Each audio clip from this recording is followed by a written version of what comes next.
we'll get rolling. So we should be live in about 2 seconds here. So assuming we're live, if not, you're going to get a clip version here, but it's Ryan Staci Hills, who's actually my newish friend. We've been Facebook chat friends for a while. Yeah. It's kind of the new thing. You know, you meet people, you chat, you message each other a little bit, and then one day you're like, hey, I should just pick up the phone and call this guy, right? Right? Love new friends. And Ryan's been watching some of the interaction in the MLO network, and it sounds like he likes to see loan officers helping loan officers.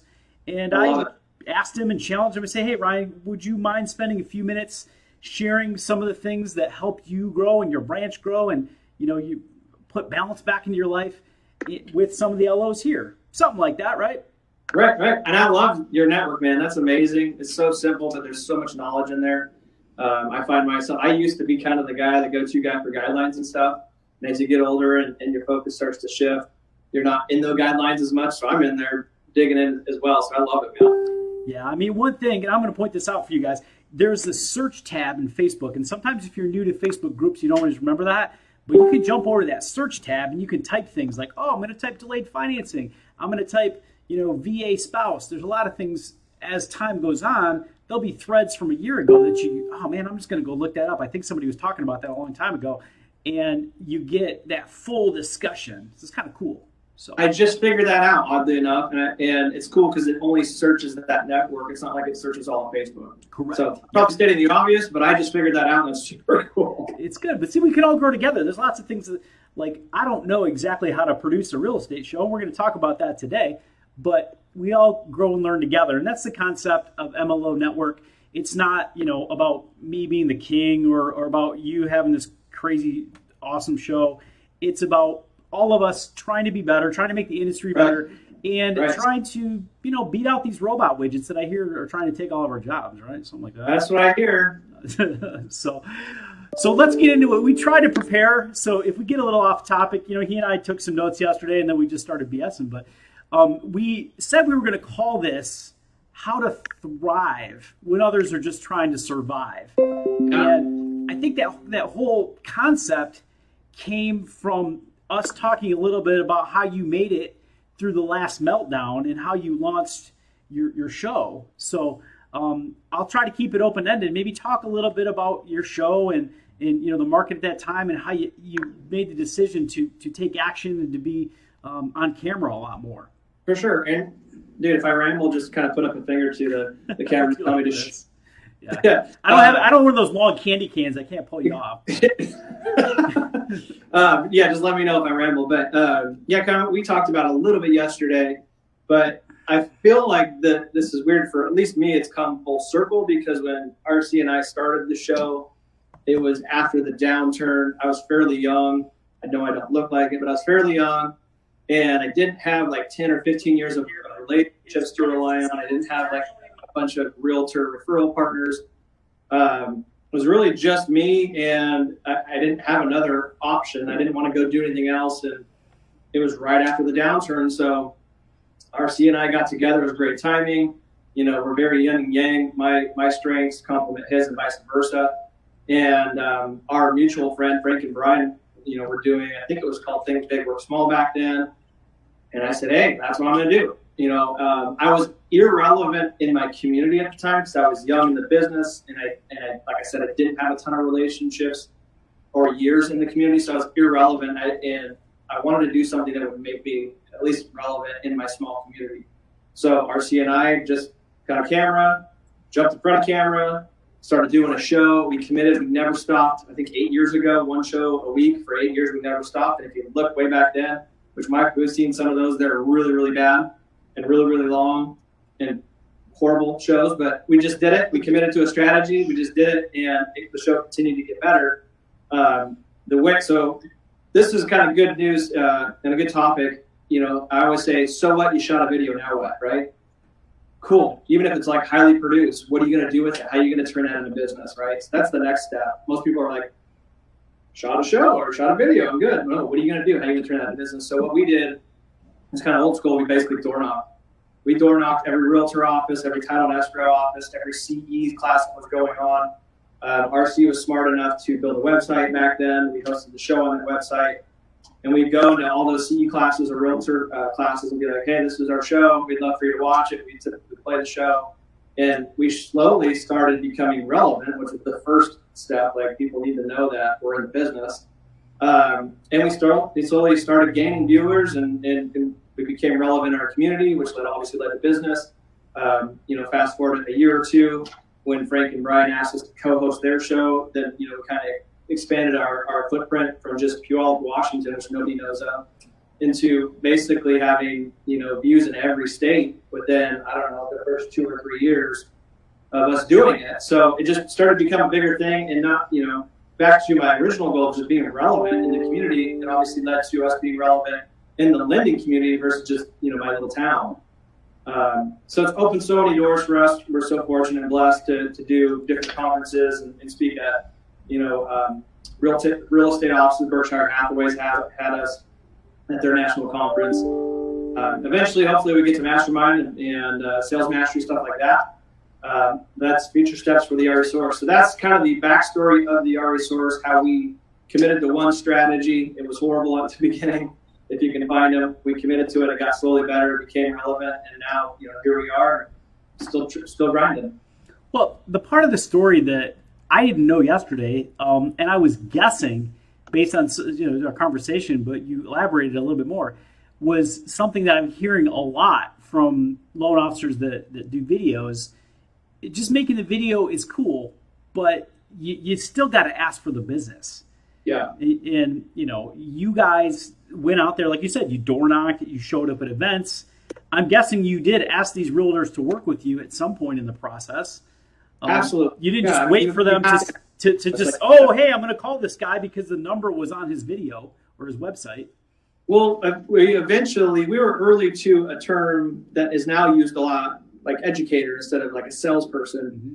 We became educators because we strived really, really hard to stay in front of the industry and the changes.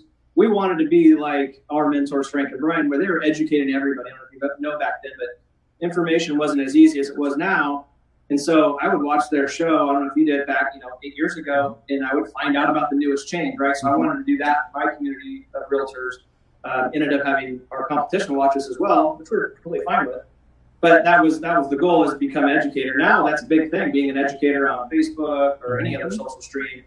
And that's kind of the beauty of it. You're right, you do have to ask for the business, but sometimes when you're providing massive value, especially in education and updates, they can be like, hey, I like that guy. People always work with like-minded people, right? Mm-hmm. But if people like me on camera, which people don't. Well, and that's the advantage. But the people that do, they end up saying, hey, I'm like that guy. I like what he has to say. Let's do some business together. That's the advantage of getting that bigger audience and, having more reach too, is you're not, oh my gosh, if I can't get these 2 realtors from Century 21 to work with me, I got no deals, I used to always say that you can only do so many coffees in a day, right? You can only have so many lunches in a day. And, RC and I early on figured out, I could meet with thousands of realtors by a push of a button, shooting a show out, versus being limited by 8 hours in a workday and being able to eat so much and drink so much coffee. So that was our way of doing it on a grand scale versus just face-to-face, which obviously the video, if you do it right, leads to face-to-face meetings, which leads to an actual relationship. Death by coffee, I think my friend Jason Steyer calls it. Like, seriously, how much can you drink before you have kidney problems? I don't like coffee, so. Fantastic. So I'm going to throw a curveball at you because I sometimes do that on calls, and I think you can handle it. You're a curveball kind of guy. So you talked about how you perhaps grew your business and survived that downturn and actually ended up thriving at a time where everybody else was running from the business because of all the massive action that you guys took. Spin that around to today, okay? You got more people putting videos out there. You got more people in every market being educators. How would you approach it if you were to start fresh today without any of the stuff that you had in the past, knowing what you know about how information works today? I mean, would you approach it any differently? Do you think you'd approach it the same way? That's a good question, and that is a curveball. Yeah. So in some ways, I do feel like this is full circle, even the topic of thriving versus surviving, which was on our original website for a long time. I know. See, it's more fun when you have to think on your feet. Yeah, but the challenge is different, but it's similar. So it's not a down market, right? It's not. There's still strong housing demand. There's still people making money. People have jobs. The challenge is different, but there is a huge challenge in front of us. 8 years ago, it was all of the Great Recession. This year, and maybe however long this evolution takes, which I think is the challenge, is this whole industry is evolving. That's the challenge, is we have more competitors, right? We have technology that, as you joked about, like threatening loan officer jobs and ops jobs. We have new players that'll put, low producers out of business, new players that'll put entire companies out of business. So the challenge is different. It's just as challenging because, 06, 07, 08, if you were lived through it, was tough. But they're different, right? They're different challenges, but you still can thrive right now, just like we did. Like I told you yesterday, I remember when people back then were like, "Hey, what do you do?" "Oh, I'm in mortgage," and they just look like, "Oh, so sorry," and they just like feel bad for me. Like if I was at a bar, I'm like, "Why? I'm having some of my best years," but they would look down on me because they just watched the news and thought, "Oh, he just must be dying on the vine," and I wasn't. I was surviving and thriving because I was just gaining market share. I was so focused back then, which is really, to fast forward to your question, what we have to do now is you got to put the blinders on right now and grind. I wouldn't do anything different. I love video. That is my why. It matches with what I like to do, which is what I always preach about. Like, do something you're passionate about that fits with you, that doesn't feel like a grind. I love video. I love jumping in front of the camera. RC and Aaron are great at helping me produce it. They're phenomenal at their job. It's easy for us. So I wouldn't change anything. If I were an LO again, trying to be relevant, which is a talk that we gave 2 years ago at several conferences, relevancy is king, this is what I would do. Video is still huge. You can leverage every social media stream out there, and I can become relevant super quick, especially nowadays. I couldn't boost anything or target ad anything 8 years ago. Now I just got to spend $20 and I can ensure every one of my friends and their friends see my show. I didn't have that. I had RC&I doorknob for years to get people to watch. Now I just got to put some money into it, and Facebook will make sure that it slides in front of your face. Yeah, so what would I do? I'd do the same thing. I just work a little bit smarter. For me, I would commit to video. For other people, it's different things. It's first-time home buyer classes or state bonds, stuff like that. Whatever is your passion, find it and go grind. And put those blinders on right now. Everybody's worried about tomorrow. Everybody's worried about margin compression. And I understand the challenge and the fear. And automation, which is another talk we gave last year about being, our industry being Amazon. We call it Amazonized. Like Amazon coming in and automating everything. Who cares? You can't control any of that. You can't control what your executives do, your leaders do, or your company do. You can only control your actions. And I would grind. I would commit to video again. That's just my thing. Because of leverage, yeah, absolutely. Because you can leverage it at a grand scale. And I would just grind. I would put the blinders on. I don't care what happens to company A and C to the left of me. I'm just going to go. Does that make sense? Absolutely, yeah, it does. We get sidetracked. No, well, we get sidetracked so much. Yep. So if like step one, you got to commit to doing something, right? Step two, you got to actually do it, and then step three, you tweak it as you go. And I think some people do that backwards. I think they worry so much about how they're going to tweak something and how perfect it has to be that they don't even do the weekly shows. They don't, record the videos. They get stuck on the software. They think they need two guys in the background editing it. I mean, did you guys start with a team in an office that looked exactly like that when you first started? No. We were talking about Bomb Bomb earlier. That was one of my biggest takeaways to Bomb Bomb, which we appreciate the nomination, was the production quality is cool, but there's so many thought leaders out there, not necessarily in our space, but like Gary Vaynerchuk, people like that if your message is so strong, it doesn't matter. You don't need any of this. You can just use the iPhone, shoot it in your car. He shoots a lot, like in the airport, on an airplane. It's the content. The content is the king. And production value is awesome. We obviously prioritize it just because we care about it. But it doesn't matter if you can't hold people's attention, if your message isn't relevant. none of the quality is going to matter. So that should help people that want to tiptoe into video a little bit going, oh, I don't have to have a huge investment into DSLRs and all these machines and screens that we have. You don't necessarily have to have that. You just have to have good, relevant content. Yeah, I see loan officers sometimes paying companies to produce things for them. And, the ads they're putting out there are just talking about some of the mortgage stuff that only we find interesting in the industry. The consumer actually kind of finds boring. And then they come back to folks like TJ and I, and they're like, oh, I'm trying to run these ads and nobody's responding to my videos and what's going on. And I'm like, man, you're putting a video out there that just isn't all that interesting and engaging. It's produced really well. You paid somebody to produce it, but it doesn't captivate anyone. It's just basically reciting guidelines. And, if I was going to buy a house and I needed a down payment that day, I guess I would watch that video. But outside of that, it doesn't brand the LO. It doesn't capture anybody's attention or imagination. It doesn't make them memorable. It's not part of the American video TV culture. And once we understand that, heck, we can make videos like this. We can be on a show. We can in a way be celebrities in our community, and not because we are vain, just because we understand that it's our job to represent our branches and our company in a positive light. The more people that know who we are and trust us, the easier it is for us to ask for their business all day long. So I dig it, dude. Yeah, and again, my style is education, and I think a lot of people are starting to catch on to that. You don't necessarily have to talk about rate sheets and rates and guidelines. Mm-hmm. There's a ton of other content and value that you can add, and eventually, if you're constantly the source of value for realtors or if you target consumers, consumer direct should be a huge sales funnel for every loan officer out there, not just the lender itself, but each LO. I know you have consumer direct strategies, but they'll come back to you. It doesn't always have to be the hard sell every single time. I'm a big soft sell guy. I dig it. I'm just going to try to be provide value. They know what I do. I'll sprinkle that in from time to time, right? And then I trust that the sale and or the relationship will be built on that.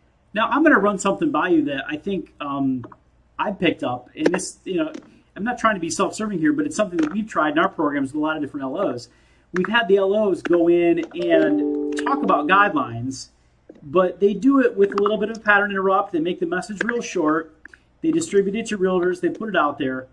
And it's more of getting the folks to know that you know what you're doing. They don't know the folks that watch the videos don't always pay attention. They don't remember the guidelines. They don't remember what's going on. But, we have them get in the habit of making the videos so that they're comfortable talking about mortgage stuff on camera. And then after they get comfortable doing it, then we start telling them, okay, well, now it's time to make your show or to do your Facebook Lives. You kind of practice talking about the boring stuff. Now, how can you spin that into a conversation? If you don't practice with the basics, you're not throwing the ball to dad from 20 feet away. How are you going to throw that guy out at home from the outfield kind of thing? So, I know for me and perhaps for you, I like to just jump in and roll. But for a lot of people, when they start to get on camera, they clam up and they don't know what to do. Yeah. So when Jay and I were working video strategies at boot camp, we said, man, we need to get these people making tiny, tiny videos just so that they get comfortable on camera. And they can eventually get to the point where they're more comfortable talking about, what they do in their lives. I don't know, but I know you've done some of that stuff in your strategy. I mean, you make a show, but you also talk a little bit about from an educator position. So I don't know, what's your thought on that? How much do you educate versus how much do you entertain to get your audience to engage and remember what you're doing? Yeah, we try to do it all, educate and entertain.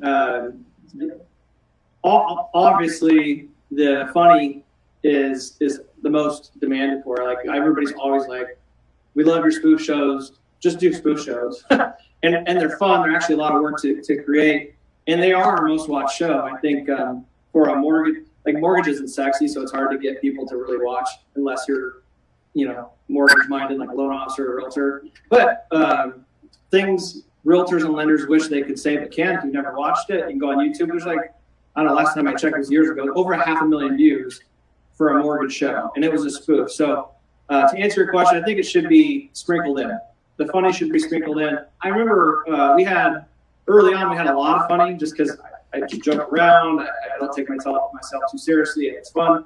And so I'd meet executives that would watch the show, which was kind of a trip. You never think about, you think about numbers and how many people watch the show. You never think about who's watching the show. So it tripped me out that CEOs and executives were watching, because then they're like, oh shit.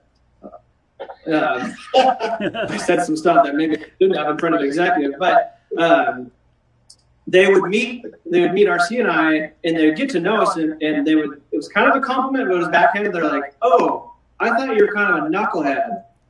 Now I met you and you kind of know what you're talking about. So as I kept hearing that, I'm like, we gotta balance this. We can't just be clowns, because then people perceive us as they're just clowns. They don't know anything about the business. They're just, they're just being funny. So that's the danger of going too far to the funny side. So you got to sprinkle in the educational. We also like to do inspirational stuff as well.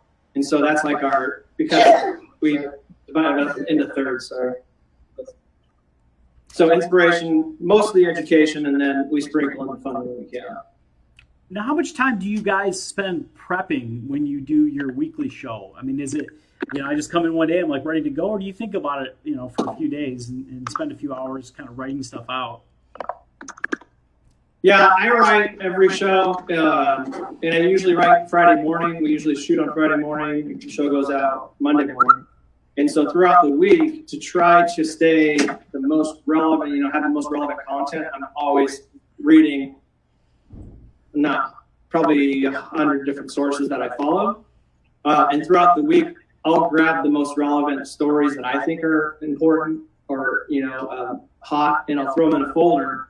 And by the end of the week, because everybody asks me when we travel, is like, how do you find that time to have good content? This is how. At the end of the week, I'll have a folder full of probably 20 stories. Typically what happens is I'll merge like the top 3 or 4 into one big story and have sprinkle a little bit of commentary, and then write the show. And, we try to keep it for our show under 4 minutes.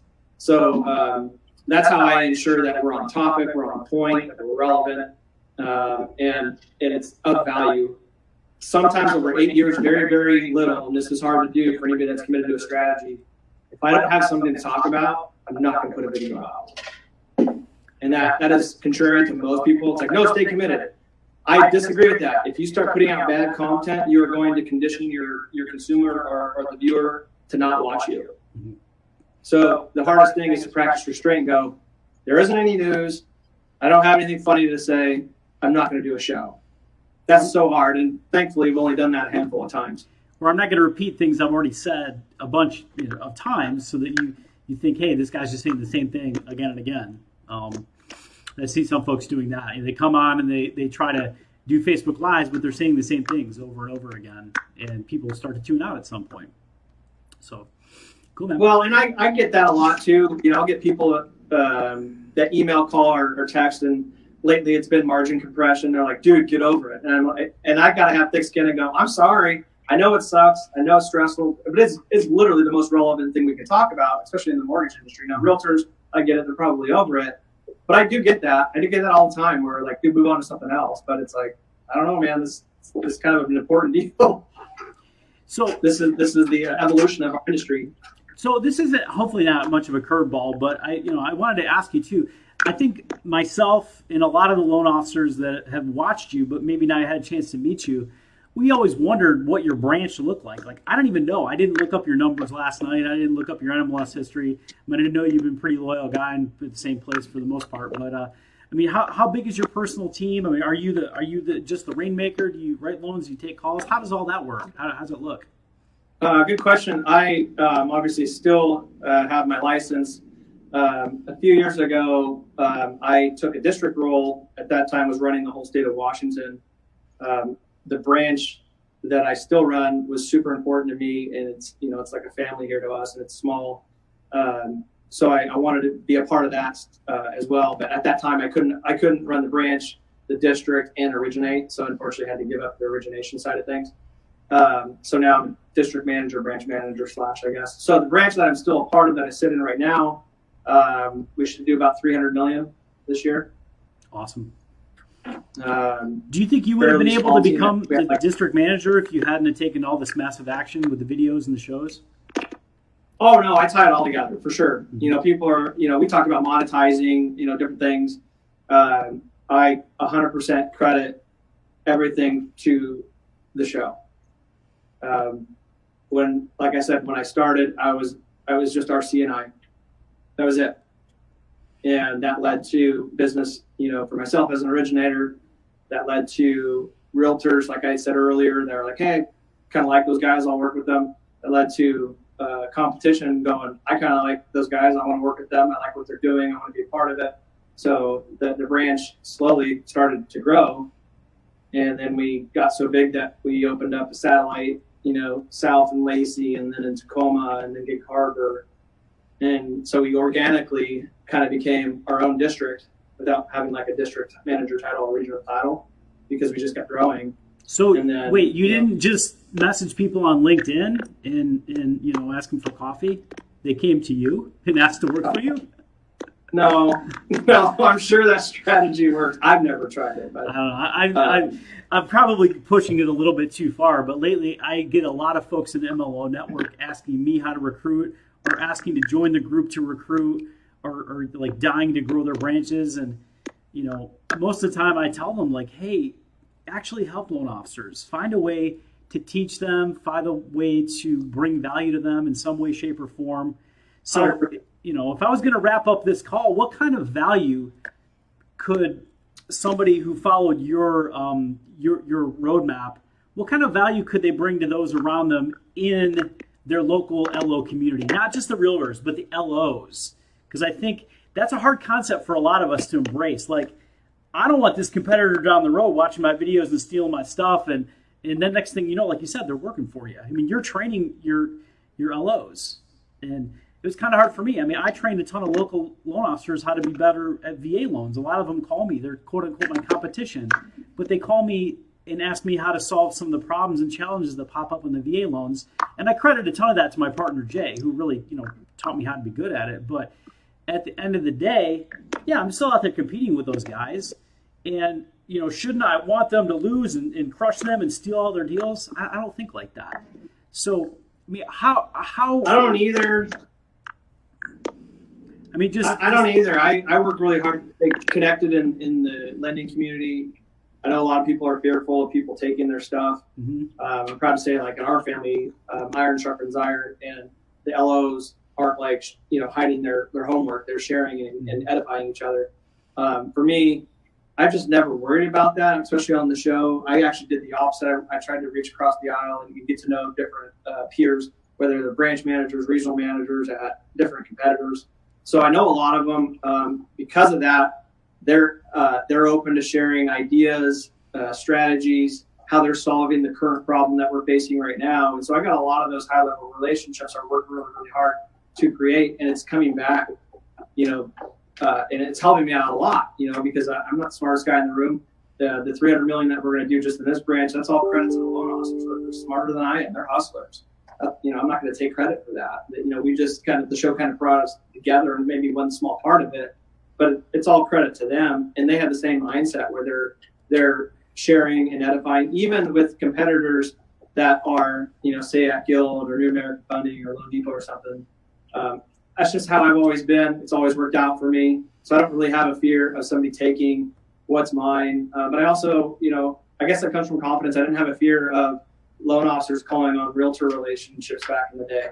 I was just confident in my relationship. And if that LO stole the realtor from me, then I guess that I always put that on myself. I didn't do something right. And so I just embraced it. I embraced the competition. I like it. I like that. They're here. That one statement right there. I mean, I wish we could just replay that over and over and maybe have you guys edit it.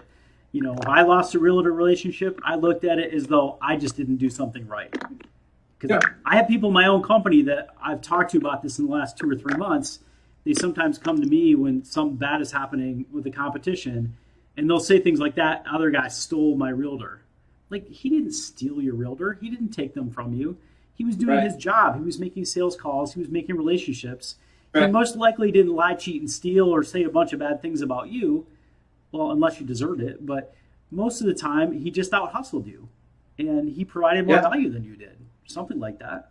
So, Yeah, the hardest thing to do is to look in the mirror and, admit fault. I have that culture around here because I have tons of faults. I always say I'm working on Ryan Hill's version 41.0 since I'm 40.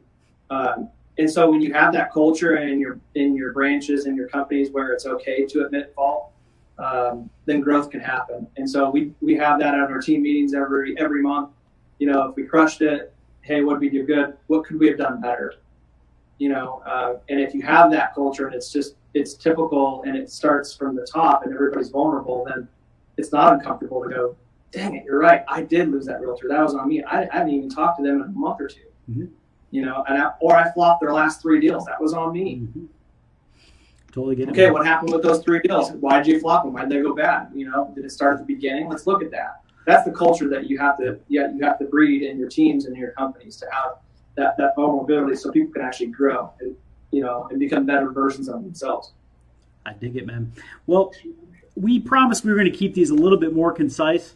I've really enjoyed the last 20, 30 minutes. Do you have anything else that you'd like to throw in for the LOs of America when it comes to video marketing, building authority, building a brand, thriving when others are trying to survive, all the kind of stuff we talked about today? Thriving is the biggest thing. We kind of put that out there as what we're going to talk about. I want to make sure I make sure what I feel is what we should be doing. I said it earlier, guys. I know it's stressful. I know things are changing. Put the freaking blinders on and grind right now. Double down. Try to increase market share. Diversify. I know that realtors are kind of like the number one thing, but diversify. There's so many other ways to get business. Consumer direct. Banks, credit unions, financial planners. I made it to President's Club one year just calling on a car dealership, believe it or not. Those guys make a ton of money. They love to buy houses. And it was almost like a real estate office. I was there once a week talking to them, buying lunch and donuts and providing value. And I literally made it to President's Club off that one car dealership because it was so big and they bought so many houses. You got to think outside the box. More funnels will give you more leads and more opportunities. Don't get stuck off that one realtor funnel. It's great. It should be a big part of your business, but there should be more funnels. You got to diversify and you got to keep your head down. And I'm just going to say, man, steal market share, thrive when others are focused on surviving. We'll get through this. The people that have their head down and are focusing on how to get better, how to steal market shares from the companies and the yellows that are getting out of the business. In a year or two, when this all settles, they're going to be 2x, 3 times better off than they were today. Totally dig it. Well, I know what I need to do. I need to get out of the office and go across the street to the biggest car dealership in the county that's literally 50 yards away. And I bought 3 cars there, but I realized I haven't asked for much business beyond the one guy that I bought the car from, right? So I probably should make great money and love to buy things. I have a buddy that he does like 70 or 80 million at a competitor. And we were talking about this. He hired a guy last year. That was his one strategy, and 20 million in the business his first year, just on car dealerships. Now, he came from a car dealership, so it worked out perfect because he had all those relationships. That one strategy got $20 million, and I'm thinking, oh boy, what a great hire for this guy. That's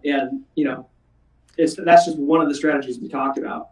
They actually taught us how to do that when I worked at GMAC. That was like a training course. Oh, really? Probably Doug Smith taught us how to call on car dealerships. Yeah, they wanted us to call on car dealerships because we were GMAC at the day. It works pretty well, actually. I love it. I forgot. That's the thing I wrote down too, because I wrote down notes, prior to this, and even video is not necessarily new. I mean, we've been doing this for 8 years, right? So, and as you said, car dealership probably not the newest idea. I believe that things were easy for executives, for loan officers, and companies the last few years. I believe we got complacent. Innovation didn't thrive. Money was easy. And I think people got comfortable and complacent. And right now, we got to channel that work ethic again. That's why I keep saying, put the blinders on and grind. This is not the time to cruise. This is the time to hustle. And so, again, all these strategies, maybe you've done them before, dust them off, do them again. You got to commit, and this isn't the time to be lazy. I got it. So let's end this call on something that kind of is perhaps a little bit humorous. So I'm looking at the notes from our discussion yesterday. It says, I'm super handsome. I'm not Gary Busey. I'm only relevant in my own mind. My story is my show and watch it. That's what I was writing down when you and I were talking, by the way. way. It probably didn't come out that way. But how about the spoof pack of hot dogs? I don't know, like people like that. Did you see? It was a very humbling show for me. Oh my God! Did you see that you can actually buy hot dog water now? They sell hot dog water. You can buy bottled hot dog water. Oh God. Not good. Anyways, thanks guys for tuning in. Thank you, Ryan, for sharing with the LOs America. I hope we see you again soon. I hope I get a chance to meet you at one of the local events at some point in the near future here. Yeah, man. We appreciate your contributions and your sharing with the other LOs. And that's about all we got, guys. So thanks again for tuning in. And get back and hustle. Thank you so much for the opportunity. Absolutely, man. We'll catch you soon.